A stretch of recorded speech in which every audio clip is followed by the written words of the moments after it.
el cronograma profético de las fiestas de primavera. Bienvenidos al tercer tema de la serie que estamos preparando, cuyo título general es El calendario divino de salvación. En el primer tema vimos lo que Dios hizo en la creación para que los habitantes de este nuevo mundo pudiesen llevar la cuenta del tiempo de una manera más estable.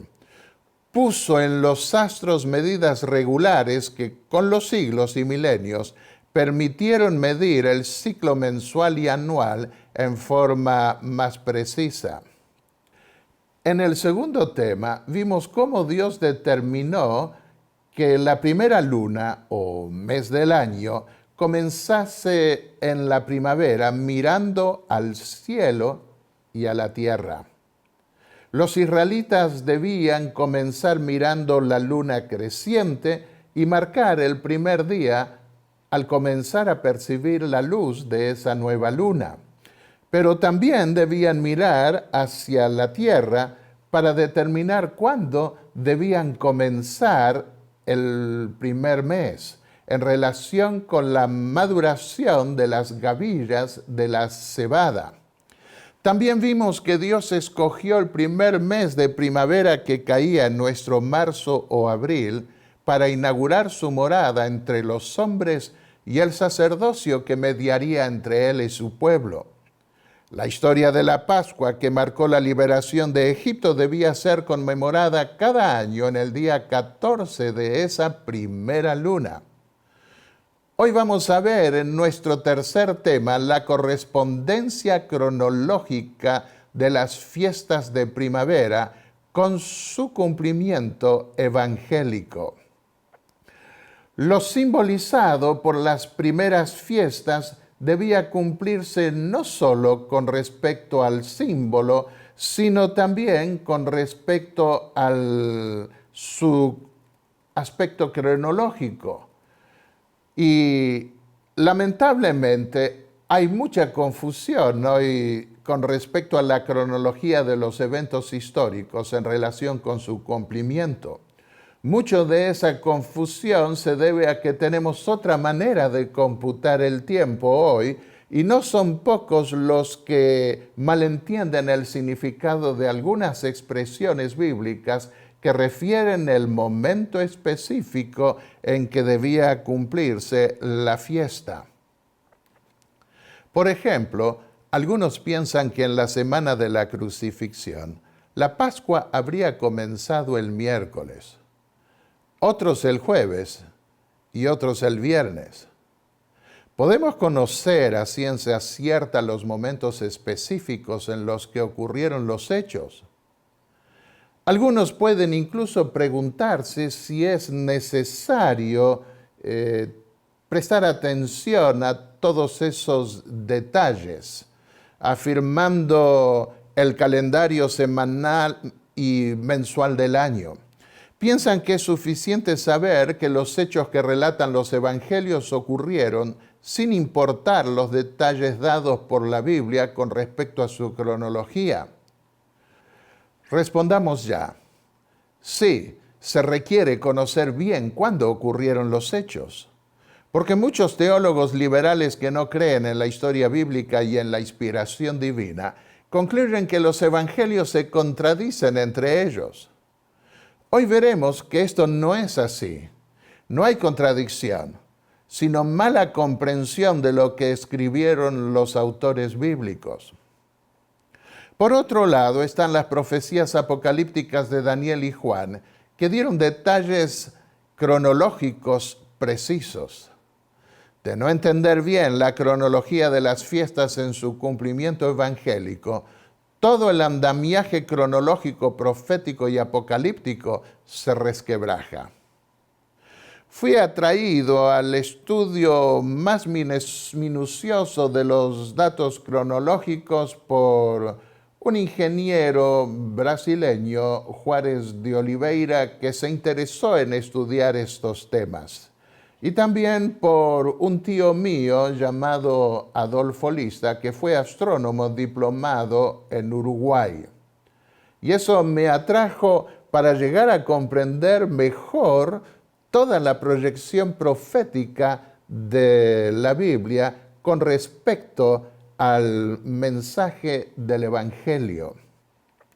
Comencemos pues determinando cuándo se ofrecía el cordero y cuándo se comía la comida pascual. Se ofrecía el cordero antes de la puesta del sol y se lo comía una vez puesto el sol. Hoy medimos el día completo de medianoche a medianoche siguiente. Pero en la antigüedad no había relojes pulsera ni de pared para saber exactamente cuándo era la medianoche para comenzar el siguiente día. Por eso no se podía medir en forma exacta el tiempo en fracciones menores a una hora. Cuanto más vemos una referencia a media hora, pero no existían los minutos ni menos los segundos. Por eso Dios requirió de su pueblo seguir el reloj del cielo que Él mismo como creador puso en la expansión. El día terminaba la puesta del sol al mismo tiempo que comenzaba el día siguiente. Esto lo vemos en el relato de la creación y en relación con los días sagrados. Y fue la tarde, Ereb, y la mañana, Boker en hebreo, el primer día, Génesis 1:5. Otro pasaje, comenzando en la tarde, de tarde a tarde, de Ereb a Ereb, guardaréis vuestro reposo, Levítico 23:32. Por eso los adventistas guardamos el sábado bíblico que Dios ordenó en los 10 mandamientos desde la puesta del sol a la siguiente puesta del sol. Nuevamente encontramos esta manera de computar el día que Dios estableció en la orden que dio a Nehemías de cerrar las puertas de Jerusalén al comenzar las sombras de la noche. Sucedió, pues, que cuando iba oscureciendo a las puertas de Jerusalén antes del sábado, dije que se cerrasen las puertas y ordené que no las abriesen hasta después del sábado, y puse a las puertas algunos de mis criados para que en el sábado no introdujeran carga. Nehemías 13:19. El hecho de que era difícil computar las horas exactas del día y de la noche en épocas antiguas, los escritores bíblicos se refirieron al día de 24 horas como tarde y mañana. De esa manera indicó Dios en la creación que el día comenzaba a la puesta del sol, el día completo, no al amanecer. Por la misma razón, algunos términos hebreos de la Biblia para referir el momento del día en que ocurrieron ciertos hechos fueron aproximados. Esto lo vemos en la manera de referir la hora en el relato de los evangelios y también de los hechos de los apóstoles, como a la hora novena, aproximadamente. Hechos de los Apóstoles, capítulo 10 y el versículo 3. Veamos los siguientes términos en relación con la celebración de la Pascua. Hay términos que refieren el momento preciso de la celebración, como Ereb, que ya vimos, tarde, Arbayín, entre las dos tardes, y Kebo Hashemesh, al bajar el sol. Del significado de estos tres términos depende en gran medida que se interprete el sacrificio de la Pascua como teniendo lugar al concluir el día 14 antes de la puesta del sol o después de la puesta del sol, comenzando el día 15. En el contexto de la semana de la Pasión de Cristo, el día 14 antes de la puesta del sol fue el jueves, cuando se prepararon para la comida pascual que comieron en la noche, lo cual correspondía ya al viernes según el cómputo bíblico. Hacia el final de ese viernes 15, antes de la puesta del sol, Cristo fue crucificado a la hora del sacrificio de la tarde. Confirmemos estos hechos. Primero en el Antiguo Testamento. La orden de la Pascua fue, Éxodo 12:8 lo dice, lo inmolará toda la congregación del pueblo de Israel entre las 2 tardes, Arbayín. El Levítico 23:5 dice, en el mes primero, el día 14 del mes, entre las 2 tardes, Arbayín. Pascua es del Eterno. Deuteronomio 16:6. En el lugar que el Eterno tu Dios escoja para poner allí su nombre, sacrificarás la Pascua al atardecer. En este caso, Ereb lo suelen traducir como atardecer. Al bajar el sol, Kebo Hashemesh. Lo vemos en Deuteronomio 24:13, Primera Reyes 22:36. Es decir, en el tiempo señalado, Moed en hebreo, tiempo, que podía incluso referirse a un año, como en Daniel 12:7, tiempo señalado. En Salmos 75:2 lo vemos, en Salmos 102, versículo 13. En el tiempo señalado en que saliste de Egipto, dice el texto. Para referirse a la noche cuando debían comer el cordero, Éxodo 12:8 usa la palabra lailá, noche. No arbayín, literalmente entre las 2 tardes, como en el versículo 6, ni ereb, tarde, como en Deuteronomio 16:6. Así, el sacrificio de la tarde del día 14 tenía lugar antes del comienzo del día 15, que comenzaba después de la puesta del sol. Esto lo vemos confirmado vez tras vez en la Biblia hebrea.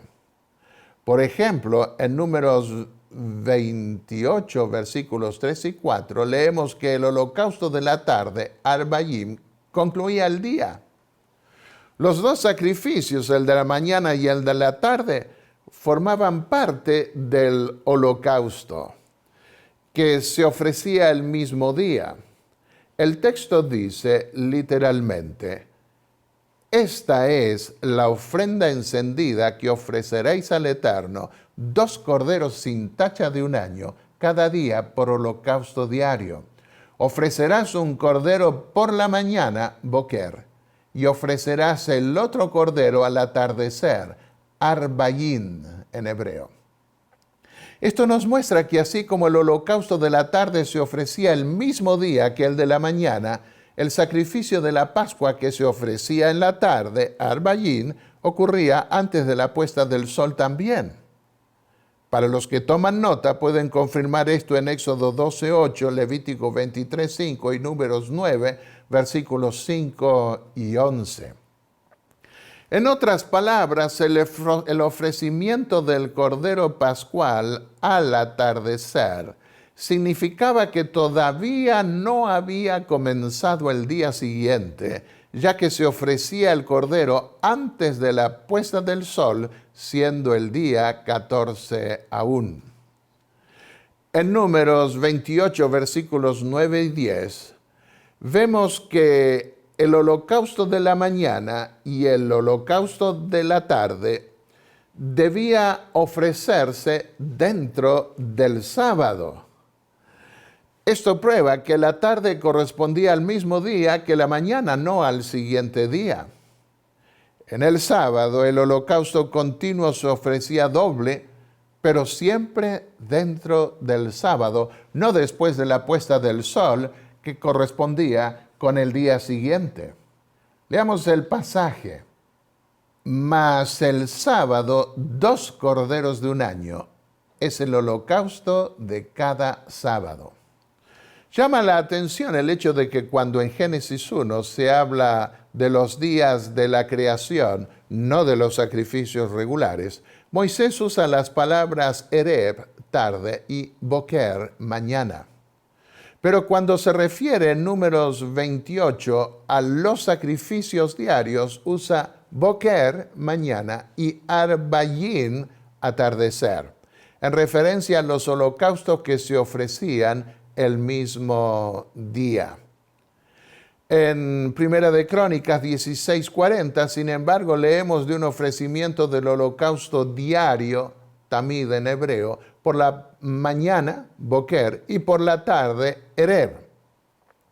De manera que cuando en Deuteronomio 16:6 se dice que debían sacrificar la Pascua a la tarde, ereb, al bajar el sol, kebo hashemesh, era para confirmar que el sacrificio del cordero debía darse también al atardecer, antes de la puesta del sol, en el mismo día del holocausto de la mañana y de la tarde. En síntesis, para referirse a un día, Moisés usó tarde y mañana, pero para referirse al holocausto diario, ofrecido en el mismo día, usó la palabra mañana y tarde. No podía haber ofrenda después del tamid de la tarde, nos dice Jacob Milcron en su comentario del libro de Números, uno de los intérpretes judíos modernos del Pentateuco más grandes en la actualidad. Así lo entendieron también los judíos de Qumran, quienes escribieron que preparen la Pascua en el 14º día del primer mes. Las sacrificarán antes de la ofrenda de la tarde y la comerán en la noche en las cortes del templo.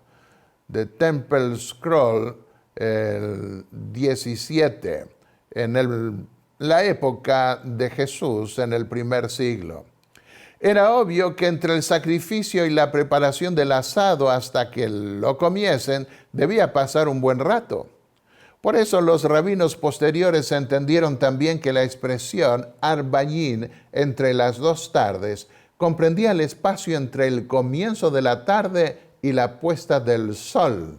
Lo vemos con el término pesajim o pesachim 5:1 y 58 de la Mishnah, que recoge las tradiciones judías, y de los Talmud. Nosotros tenemos una expresión semejante en castellano que es saliente para referirnos al oriente y poniente para referirnos al occidente. El sol pasa a ubicarse en el poniente después del mediodía. Este sentido, marcado por la sombra de un reloj de sol, parece dar Jeremías 6:4 y 5, cuando el profeta dice que va cayendo ya el día, que las sombras de la tarde se han extendido. Curiosamente, los rabinos de Jerusalén, quienes también sacrificaban el cordero pascual el 14 por la tarde, antes de la puesta del sol, y lo comían después del sol el día 15, tenían una prescripción ligeramente diferente para cuando la Pascua caía antes del sábado. Según la Mishnah, adelantaban el holocausto de la tarde varias horas para poder sacrificar el cordero pascual antes de la puesta del sol, Pesajim 5:1. La práctica rabínica de adelantar el horario de sacrificio se entiende también por el hecho de que ellos no manejaban teorías, sino que debían cumplir la ley de los sacrificios en los hechos y necesitaban tiempo para ofrecer los sacrificios de las fiestas antes que los sorprendiese la noche. En Números 33:3, nosotros leemos que los israelitas salieron de Egipto el día 15 del primer mes, el día después de la Pascua. Ya lo había precisado Moisés cuando refirió las palabras de Dios en Éxodo 12:17.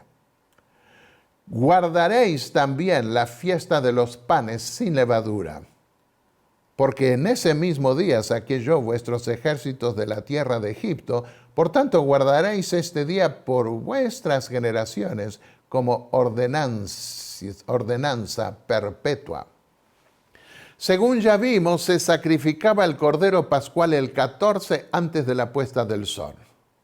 Por lo tanto, el día 15 de la partida de los israelitas, al día siguiente de la Pascua, correspondía a esa misma noche cerca del alba. Deuteronomio 16:1 dice de noche, Lailá. De lo contrario, no habría tenido sentido la orden divina de comer la Pascua deprisa. ¿Guardaban bien la fiesta los judíos en el primer siglo de la era cristiana? Nuestra respuesta, después de estudiar estos temas a fondo, es que sí. Y de hecho, los judíos, los discípulos y Cristo no condenaron a los judíos por la fecha en que guardaban la fiesta. No hay ninguna denuncia hacia los fariseos de Cristo y los apóstoles por el día en que celebraban la Pascua. No se ve tampoco sorpresa o inquietud de parte de los discípulos por la fecha de la celebración, lo que sugiere que estaban de acuerdo con la interpretación de la ley sobre la hora del sacrificio y la cena pascual de parte de los dirigentes de la nación judía. Ahora, la fiesta de los panes, la fiesta de la Pascua y la de los panes sin levadura solían unirlas al referirse a ellas para no estar repitiendo regularmente el nombre de las dos fiestas. Las miraban como una unidad y por su relación tan estrecha. Muchos encuentran discrepancia en el relato de los dos testamentos porque los autores bíblicos se refirieron a la Pascua como una fiesta de 7 días y porque también se refieren a la Pascua por la fiesta de los panes sin levadura. Pero eso no es difícil de explicar porque, como acabo de decirlo, los autores bíblicos veían las dos fiestas como una unidad, dada su relación con el sacrificio del Cordero Pascual y su comida con panes sin levadura unas horas más tarde durante la noche. Por eso intercambiaban a menudo los nombres para abarcar ambas fiestas. Así, a veces se referían a la celebración de la Pascua con el nombre de panes ácimos y al festejo de los panes ácimos como la Pascua. El Nuevo Testamento hizo lo mismo. Tomó del Antiguo Testamento esta manera de referirse a las dos fiestas como si fueran una. Hay que tener en cuenta este hecho para no caer en la crítica literaria de quienes creen que se trata de una contradicción solo explicable por tradiciones diferentes y una presunta evolución del ritual.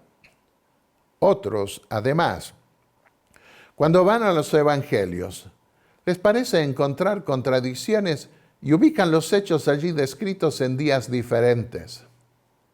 Si tenemos en cuenta el hecho de que los escritores bíblicos podían referirse a una fiesta por el término de la otra, dada su relación tan estrecha, podemos ver que no hay contradicción en el testimonio bíblico.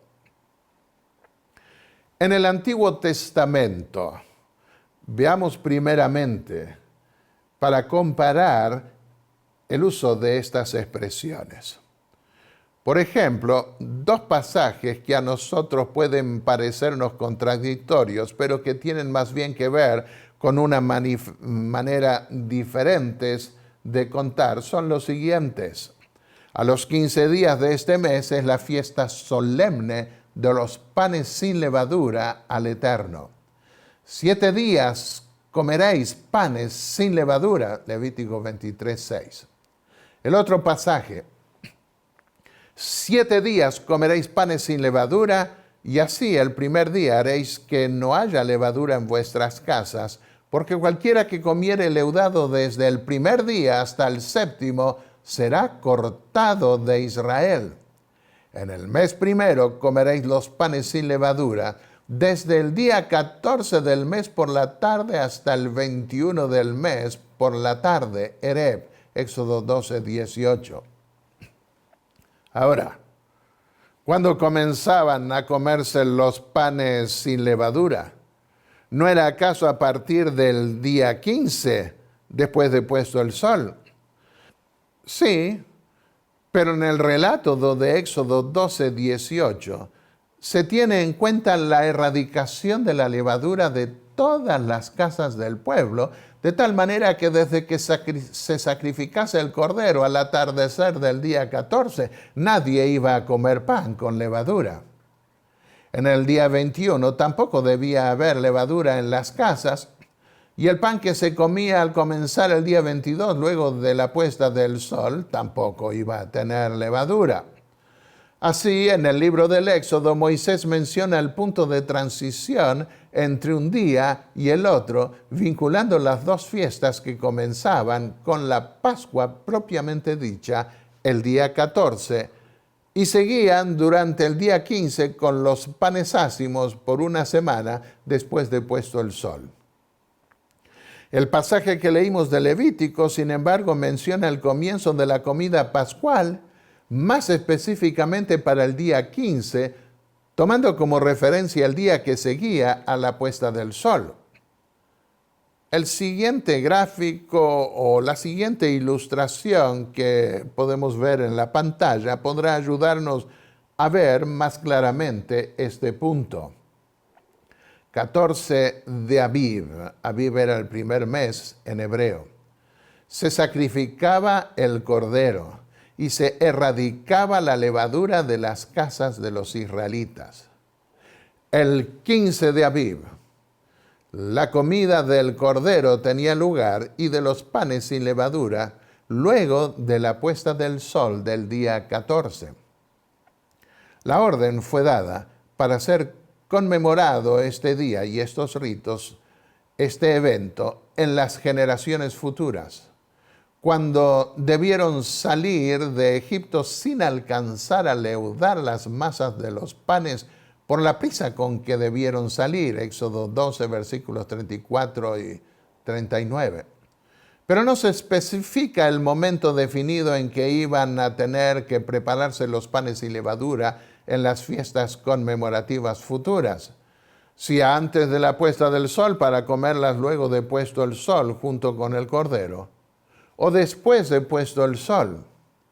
Esto se debe tal vez a que si en determinado año el día 15 comenzaba luego de puesto el sol, no iban a poder cocinar el pan y el cordero ese mismo inicio del día 15, ya que en la orden de recoger y cocinar el maná, Moisés dijo a su pueblo: esto es lo que ha dicho el Eterno. Mañana es el santo día sábado, el sábado consagrado al Eterno. Lo que habéis de cocer, cocedlo hoy, y lo que habéis de cocinar, cocinadlo. Y todo lo que os sobrare, guardadlo para mañana. Éxodo 16, 23. Por otro lado, si el día 14 caía en sábado, los israelitas podrían sacrificar el cordero, ya que en sábado los sacerdotes ofrecían más sacrificios que los demás días, y como lo declaró Jesús también, eran sin culpa. Eso lo vemos en Números 28. Pero correspondería que los panes los preparasen luego de ponerse el sol, a menos que por tratarse de un acto ritual conmemorativo, hubiese una excepción como el de sacrificar animales. Se insiste en Éxodo 13, 7 y 8 en eliminar toda la levadura del territorio del pueblo de Israel. Por 7 días se comerán los panes sin levadura, y no se verá contigo nada leudado ni levadura en todo tu territorio. Y lo contarás en aquel día a tu hijo diciendo: se hace esto con motivo de lo que el Eterno hizo conmigo cuando me sacó de Egipto. Éxodo 13, versículos 7 y 8. Otro de los pasajes del Antiguo Testamento contabiliza los 7 días como el Levítico 23, partiendo del día 15 hasta el día 22. Todo depende de si se usa una contabilidad inclusiva o no, como lo veremos de nuevo en el estudio de la fiesta del Pentecostés. Leamos 2 pasajes más del libro de los Números. Y a los 15 días de este mes, la fiesta solemne por 7 días, se comerán panes sin levadura. Números 28, 17.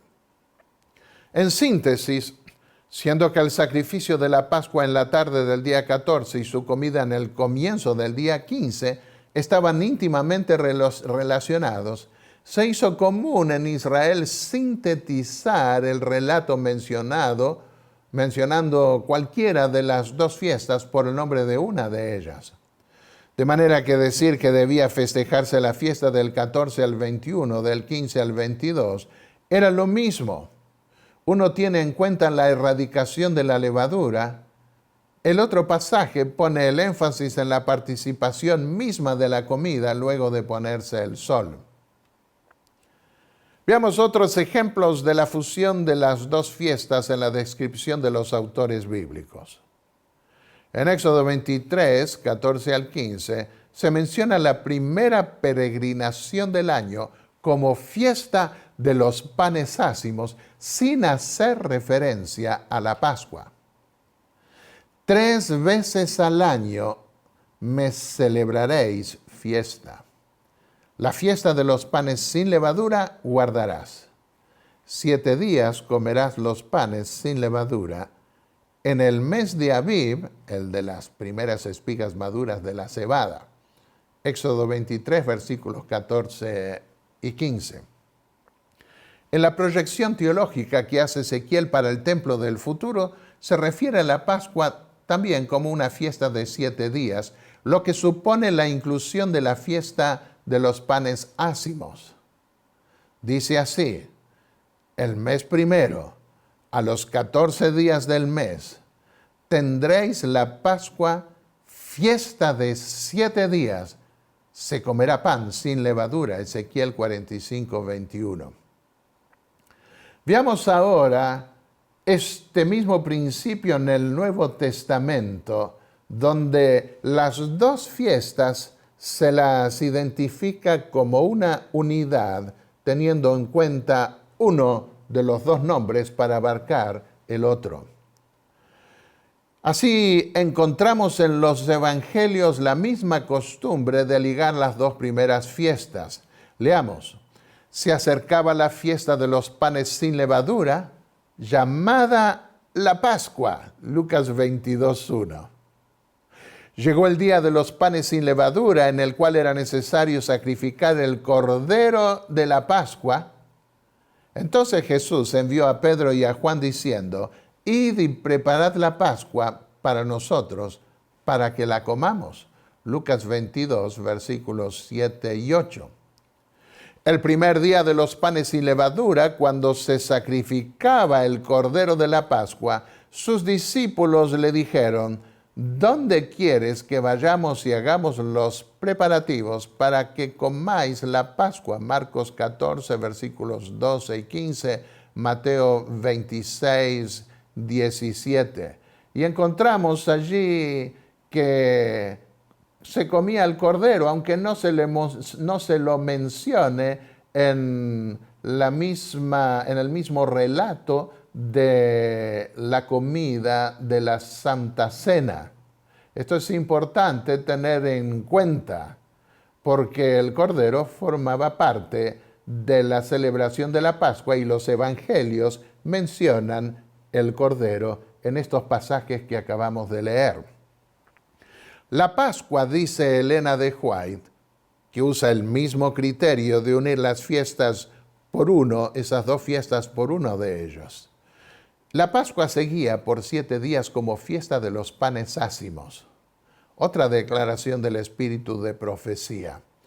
El uso del pan sin levadura también era significativo. Lo ordenaba expresamente la ley de la Pascua, y tan estrictamente la observaban los judíos en su práctica, que no debía haber ninguna levadura en sus casas mientras durara esa fiesta. Otra declaración más. Si no se realizaba enseguida el juicio y la ejecución, en el caso del juicio que hicieron de Cristo, habría una demora de una semana por la celebración de la Pascua. Vemos aquí la semana de la Pascua.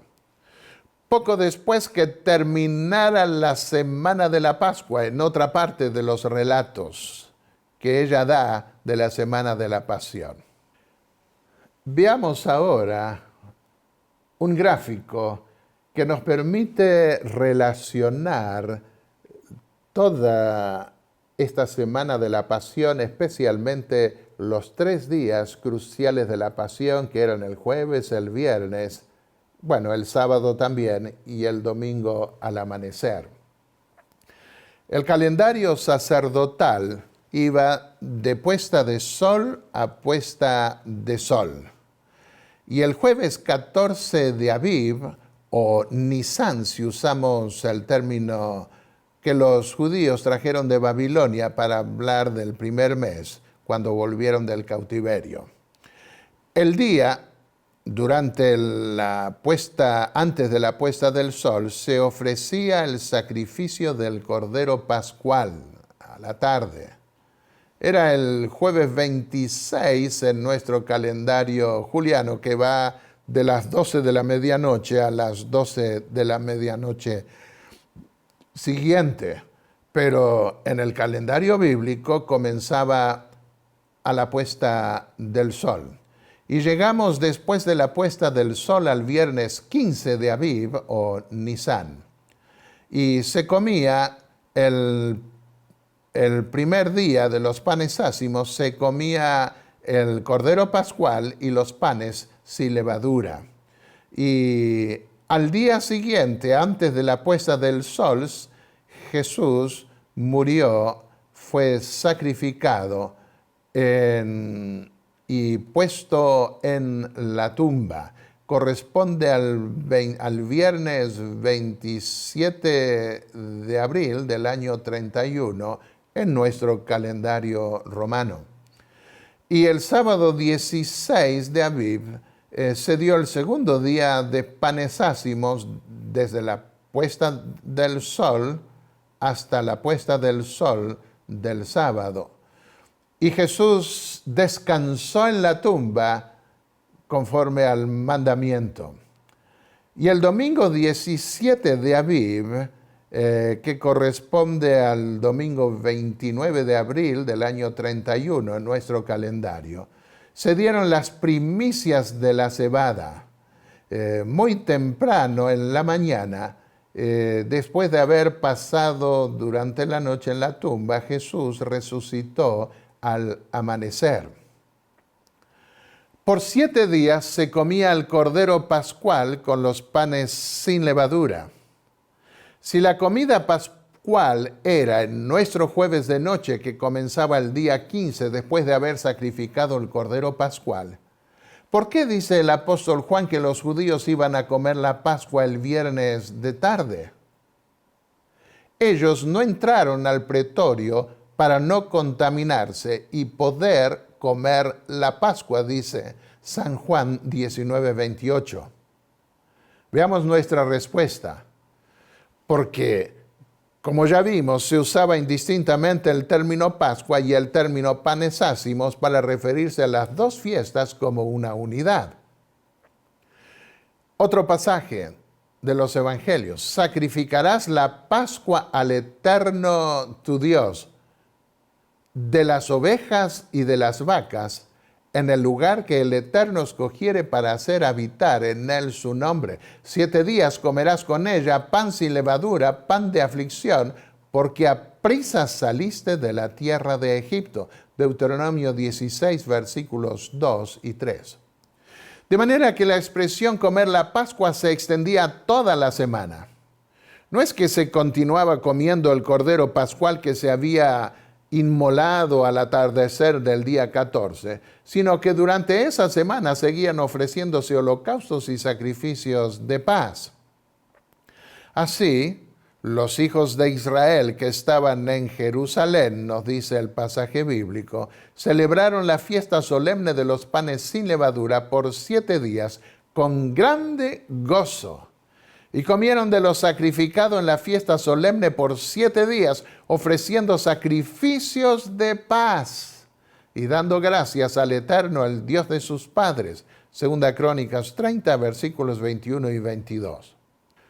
Los rabinos fusionaban también las dos fiestas. Lo vemos en los tratados de la Mishnah que se comentaron en otros 2 tratados como el Talmud de Babilonia y el Talmud de Jerusalén.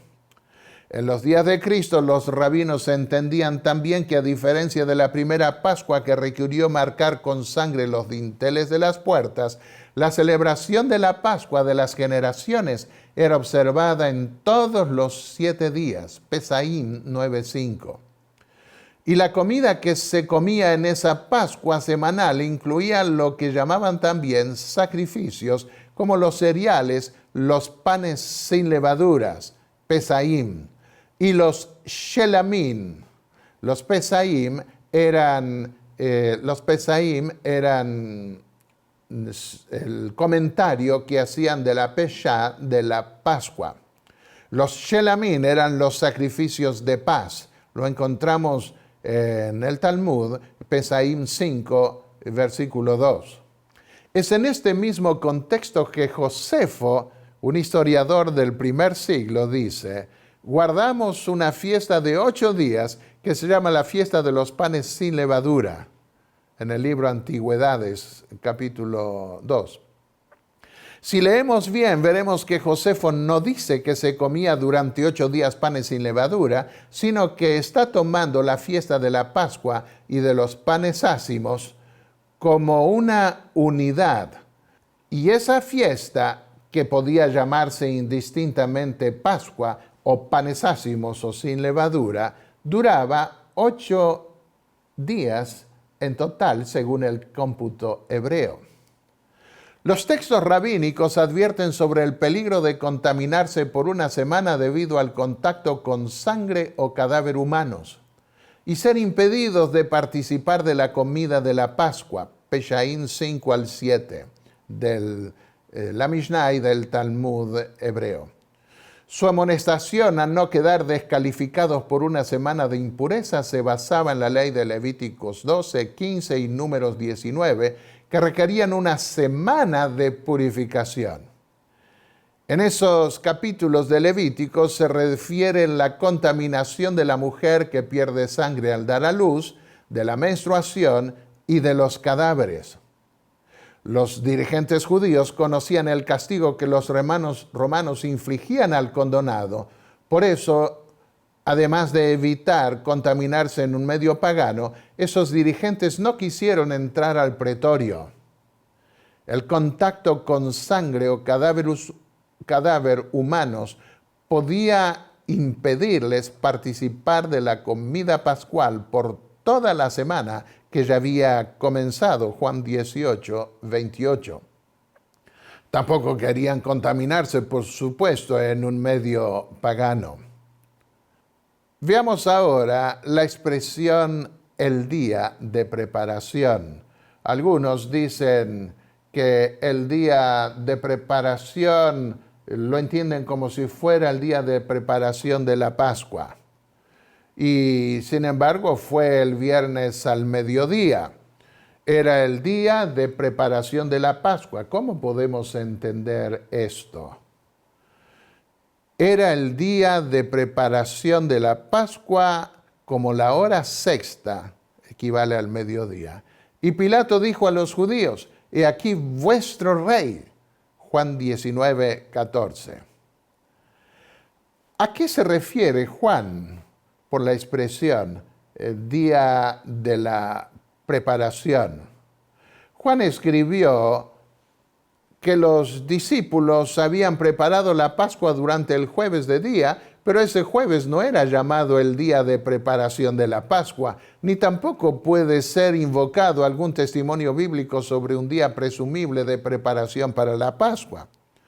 Por consiguiente, el día de preparación referido por el apóstol Juan era el viernes de preparación para el sábado de esa semana pascual. En efecto, Juan mismo dice en el mismo capítulo que el día de preparación para el sábado semanal era el viernes. Los judíos, entonces, como era el día de preparación, a fin de que los cuerpos no se quedaran en la cruz el sábado, porque era un sábado grande, pidieron a Pilato que les quebraran las piernas y se los llevaran. Juan 19:31. La palabra Pascua, que algunas versiones modernas agregan en la traducción, no está en el original en este capítulo 19 del Evangelio de Juan. La palabra paraskeue, preparación, podía referirse a un viernes como preparación para el sábado o a un día que se usaba para preparar una fiesta. Aún el griego moderno llama al viernes paraskeue, preparación. Por tanto, por causa del día de la preparación paraskeue de los judíos, como el sepulcro estaba cerca, pusieron allí a Jesús. Juan 19:42 se está refiriendo al viernes. Veamos otros pasajes en los evangelios sinópticos. Ya al atardecer, como era el día de preparación, es decir, la víspera del sábado, José de Arimatea pidió el cuerpo de Jesús para que no quedase expuesto durante el día sagrado. Marcos 15:42. Era el día de la preparación y estaba para comenzar el día de reposo. Lucas 23:54. Al día siguiente, que es el día después de la preparación, es decir, el sábado que sigue al viernes, se reunieron ante Pilato los principales sacerdotes y los fariseos, Mateo 27:62, para pedirle que pusiese una piedra sobre la tumba de Jesús y guardias que la asegurasen. Otra expresión que encontramos en los evangelios, al referirse a ese sábado de la semana de la Pascua, habla que era un sábado grande, un sábado especial, Juan 19:31. ¿A qué sábado se refiere Juan cuando dice en el pasaje que leímos hace unos momentos de Juan 19:31 que el día que siguiese al de preparación iba a ser un sábado grande o especial? No podía ser un sábado anual o ceremonial como algunos han interpretado sobre el primer día de la fiesta, sino un sábado especial por ocurrir dentro de toda una semana de fiesta que requería una santificación especial como la de no comer panes con levadura. Otra expresión, una convocación santa.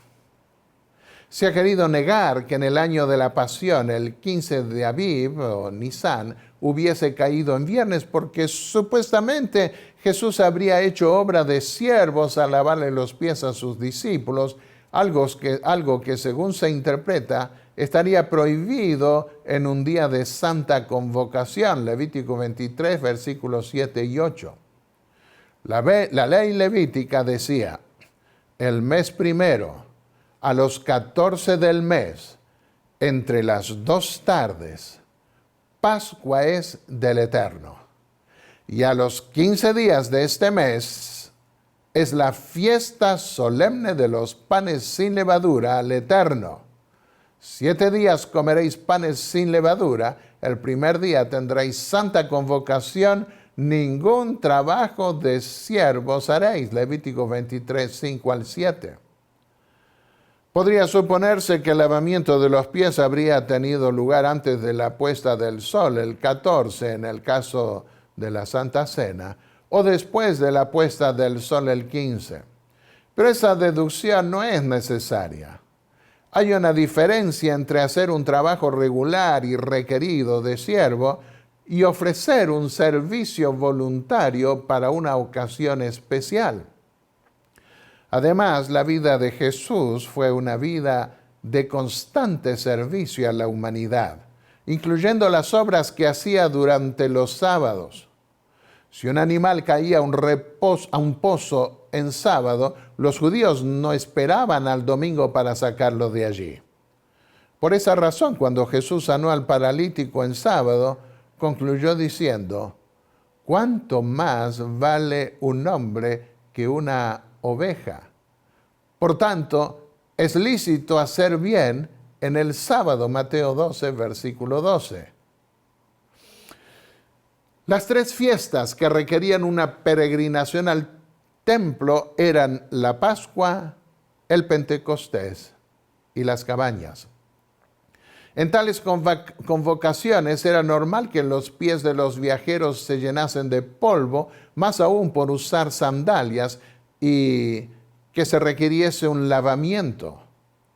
Por lo cual era costumbre, dice el espíritu de profecía, en ocasión de una fiesta, que un criado lavase los pies de los huéspedes.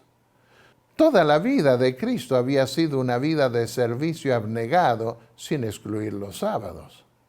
La lección de cada uno de sus actos enseñaba que había venido no para ser servido, sino para servir, y esos actos los efectuaba también en sábado. Mateo 12:2, Marcos 3:4. Había, además, varias diferencias adicionales entre las santas convocaciones y los sábados ceremoniales. Los requerimientos para el sábado semanal eran más estrictos que los que se requerían para la santa convocación del 15 de Aviv, cuando se le permitía al pueblo cocinar, como aparece en Éxodo 12:16. En cambio, para el sábado semanal y el del día de la expiación, se requería no hacer ninguna obra sin excepciones. No hagas en él obra alguna, decía el 4.º mandamiento, Éxodo 20:10. Y en Levítico 23:28 también se dice algo parecido con respecto al día de la expiación. La misma distinción se destaca con respecto a la palabra sábado. Leamos lo que uno de los máximos intérpretes judíos modernos escribió con respecto a la diferencia entre el sábado y los demás festivales que incluyen las santas convocaciones. Solo el sábado y el día de la expiación se describen como Shabbat, Shabbatón, Éxodo 16:23, por ejemplo, que solo puede significar descanso absoluto. No define la tarea no laboriosa, no se define, sigue diciendo este autor judío, la tarea no laboriosa para los festivales, excepto el permiso explícito de preparar comida para el primer y último día de la Pascua, Éxodo 12:16. Jacob Milgrom, el comentario sobre el libro de Números. Hay otra distinción también entre un sábado del Señor, un sábado ceremonial y una santa convocación. Esa distinción la vemos al comparar Levítico 23:37 al 38 con Levítico 23:3 y 32. Los sábados ceremoniales se los distingue mencionándolos como vuestro sábado, Levítico 23:32. Y las santas convocaciones y fiestas como vuestras fiestas solemnes, Isaías 1, versículos 13 y 14, Oseas 2:11, Amós 5:21. Debían observarse esas fiestas y santas convocaciones, además del sábado del Señor, Levítico 23:38, que era el 7º día de la semana, Levítico 23:3. Del mismo autor judío moderno leemos en su comentario del libro de Levítico: esta distinción provee otra razón por la que el día sábado es superior al día de purgación, lo llama él, el día de la expiación. Es una herencia de la creación, Génesis 2, 1 al 3, porque fue santificado como el día de descanso de Yahvé, del Eterno, Éxodo 20, 11. Otra vez, el autor es Jacob Milgrom. Al lavar los pies en sábado, nosotros recordamos ese evento como un rito de humildad. Conmemoramos ese hecho porque nos recuerda que no debemos luchar por ser el mayor, no debemos procurar ocupar el primer lugar, sino reflejar el carácter de Cristo, que siendo rico se hizo pobre, siendo el creador del universo, se humilló para servirnos y darnos la vida eterna. Esto lo desarrollo en mi libro Los tiempos apocalípticos del santuario, y en relación con la Semana de la Pasión y su programa cronológico, su correspondencia cronológica con la Pascua antigua, lo desarrollo en un artículo que tengo en mi página de internet, La cronología de la Pascua y de la Pasión, según la astronomía, la Biblia y el espíritu de profecía. El día después del sábado es el domingo, el primer día de la semana. Y allí se ofrecían las primicias, por eso se conoce como fiesta de las primicias. La tercera fiesta anual debía llevarse a cabo dentro de los 7 días de la celebración de los panes sin levadura. Aunque no había acuerdo entre los judíos, entre fariseos y saduceos en los días de Cristo, sobre si esta fiesta debía darse después del sábado semanal o de un sábado de fiestas que podía caer en cualquier día de la semana. Sin embargo, un estudio cuidadoso de los pasajes de la Biblia nos permiten ver, en nuestro entendimiento, que se refería al primer día después del sábado semanal. Y a partir de allí debían contarse 7 sábados para llegar a la siguiente fiesta de primicias, al día siguiente de ese 7º sábado semanal. Basta recordar acá que en la semana de la pasión de Cristo, el primer día después del sábado se dio en el tercer día de la fiesta de los panes ácimos. Jesús se levantó entonces de entre los muertos sin la carga del pecado que había asumido de la humanidad, para presentarse por nosotros ante su Padre en el templo celestial. Qué maravilla es que tengamos un sumo sacerdote tan maravilloso que dio su vida el viernes por nosotros, descansó el sábado en la tumba de su obra de redención y resucitó al tercer día victorioso para interceder por nosotros en la casa de Dios. Podemos confiar en el plan de salvación porque Dios probó que cumple con sus promesas hasta en la fecha señalada. Dijo el apóstol Pablo: pero cuando vino el cumplimiento del tiempo, Dios envió a su Hijo. ¿Para qué? Para redimirnos y adoptarnos como hijos suyos, Gálatas 4, versículos 4 y 5, y así otorgarnos la herencia de la vida eterna que designó Dios para sus hijos.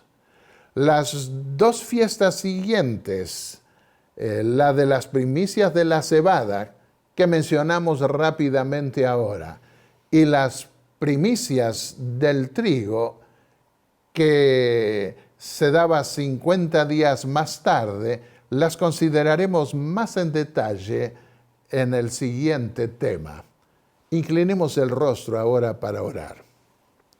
Padre y Dios Santo que estás en los cielos, te damos gracias porque al estudiar las fiestas hebreas que tú indicaste, ordenaste a tu pueblo Israel, vemos que hay un plan definido que tú trazaste desde la antigüedad para redimir este mundo perdido.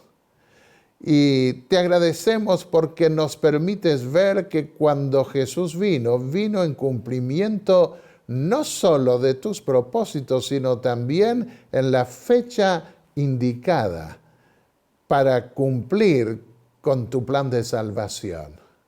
Ayúdanos a entender estos temas para que nuestra fe sea firme en tu capacidad para dirigir este mundo, el universo y a tu pueblo, a cada uno de tus hijos que anhelan vivir eternamente en tu reino conforme a tus promesas. Te lo pedimos en el nombre de Jesús, nuestro Salvador. Amén.